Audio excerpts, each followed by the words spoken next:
my name is Hannah. Welcome back to my channel. I have not made a video in a week and a half.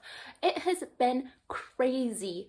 We're working on moving right now, so I've been at the new house painting and it's just been insane. I am excited to talk about some of these books that I have read in the past couple weeks. I haven't been able to read quite as much as I normally would. It's just gonna be a crazy couple months, but I have read some really good ones. Also, I have been on booktube for over 2 years now, so this has been a lot of fun. I normally would do like maybe a concentrated video talking about my booktube journey, but this is it. I'm marking the time. It's been 2 years. It's been fun. I'm enjoying talking about books. So let's just jump into the books. So this first book is a recommendation from Rachael over at Rachael's Reading Nook. So I will make sure to link her channel down below, and I read the book The Buddha in the Attic by Julie Otsuka. This book is following a group of women who left Japan and went to San Francisco as picture brides, and all they had was a photo of some man that they were married to in San Francisco, and they ended up in these completely different lives that they weren't really expecting or prepared for, and it follows their lives through difficult situations all the way through Japanese internment camps in World War II. It's following this whole group of women and their whole lives. So something that was really interesting in this book is it's divided into sections, and it's told in a first person plural. So it's some of us were doing this, others of us did this, one of us did this, some of us did this. So it starts out with them on the boat, and then when they arrive, and then when they have children, and then when they're the war starts. It's kind of broken into those kinds of sections. I can't think of another book that I have read that uses a similar narrative style to this book. So it was very unique for that. I think this book was trying to be a book about all of the women, about the multitude of experiences, and I think that it was very successful using this type of telling, but it also maybe felt like it lacked a little bit of a plot because you don't get individual characters' trials as much because you can't really get connected to individual characters. It's more following a general lifespan and then a broad range of experiences within that. And so it was hard to be like, oh, I'm so invested in this character. It was more just, I'm invested in this idea as a whole. So it was an interesting one. Sometimes I felt like I wasn't as engaged as I could be, but other times I appreciated the variety and the effort to really tell a story that encompassed many different perspectives. So overall for me, this book was a really good read. It talked about a time and a place that I think needs to be talked about. I appreciated the effort to try to tell a very multifaceted story through a single somewhat narrative, you know, kind of keeping the same plot and just trying to tell everybody's perspectives. I thought that that was really interesting, but by the end I did have a struggle really feeling super connected and engaged because I didn't have anyone that I had connected to super well at that point. So overall, really good, interesting, worth picking up.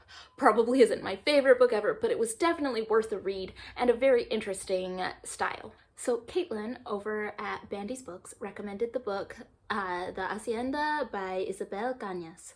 And this, it says Mexican Gothic meets Rebecca in this debut supernatural suspense novel.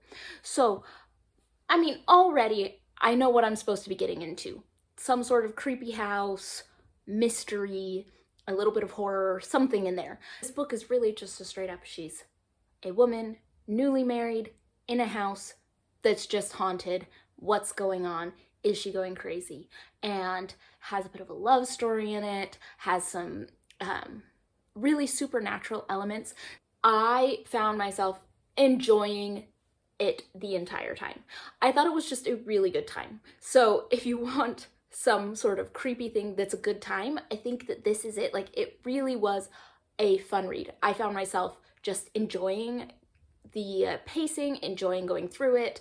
I didn't think it was super mysterious. I wasn't like, ooh, I wonder what it could be. It was more just kind of creepy and gave you the kind of the creepy feeling. So I appreciated that it didn't shy away from just being, it wasn't a Scooby-Doo mystery where, and pull off the mask, it was actually the gardener the whole time. I mean, it was witchcraft, hauntings, kind of magic stuff, just leaned into that, and I appreciated that. I also just wish that since it was going for the good time, over the top kind of fantasy elements, just give me the satisfying ending. And I don't want to spoil anything in the ending. I just wanted it to be wrapped up in a nice little bow, because why not? Just finish off the good time in a perfect little box for me. Overall, I really enjoyed this book. It was just a good read, just a fun one. Now, I picked up the book We Were Dreamers, an immigrant superhero origin story by Simu Liu. And I picked this up because I loved him in the show Kim's Convenience. And so I'm like, yeah, I want to watch this. I mean, I did see the Marvel movie, but I'm not like, I'm kind of burned out on Marvel movies. I don't know if you can relate to that. So with that in mind, I'm like, yeah, I'll read his story. That sounds like a good time. I think that if you want to read about his life, his parents were immigrants, if you want to read about his life, maybe you want to know who he is and like him to begin with. I enjoyed it because I felt that connection right away, but I don't know if it was just a good standalone memoir type book that you don't even need to know who he was. Read this if you like Simu Liu. I think you'll really like this book if you like him. The only way that I would be like, yeah, you might want to read this is I found it very interesting that this book was written with the full support of his parents, but throughout the book, he calls out and talks about his parents being abusive as he was growing up and how that was really damaging and really horrible.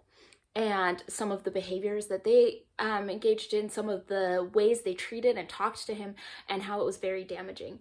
And what I thought was interesting is that he had this really awful relationship with his parents growing up, but he was able to find ways to reconcile, find ways to understand where they were coming from, and heal and grow from that. So I'm not saying that people should always, go hang out with people that were abusive to them, but I do think if you had a troubled relationship with a parent or something, and you wanted to maybe see how some sort of reconciliation or future could go forward that includes that parent, I could see you being interested in this book. I thought that that was an interesting aspect to this book, and I found that part of it to be unique. Other than that, I enjoyed it. It was good, but maybe nothing hugely special. Just, oh yeah, I want to see more about his life. He's a cool guy. I really liked it. I like his acting, those kinds of things. So, it was an interesting one. But yeah, if you've picked this up, let me know. Did you get stuff out of it that you're like, oh yeah, everyone should read this? I don't know. And for a 5-star read, I read the book Wandering Souls by Cecil Pin. And I'm really sorry, I don't remember who recommended this book, but it was a really, really good read. This is following 3 Vietnamese siblings who are orphaned and are refugees in the UK, and it's following their lives. It's told through their voices and through some historical things and through some of these lost family members' voices. This story is following these siblings, their lives, their healing and their trials, their children, and this healing from the trauma that they've had and the life that they've had. It really focuses on the thought that when you know about something and when you understand those stories of your family, there's healing in that. And that's how you grow together, and that's how you learn. And I thought that that was really beautiful, and it was just written in a way that really rang true. You know how sometimes you read a book that's historical fiction and you think, okay, that's interesting, I learned some things, that was an exciting story, but you're not sure if you feel like this is life, this is what's happened, this is true. And this novel reads really, really true. So you just feel like this is it. This is what happened. This is life. And I thought that the author was really amazing at having those themes running through it and having an engaging story that still really felt true to life. And so I thought this was really well done. Highly recommend. It's a 5-star for me. And that is what I have read the past little while. So if you have any thoughts on these books, please let me know in the comments down below. And hopefully I will be back sometime soon-ish with another book wrap-up. And so I will see you all on the next one.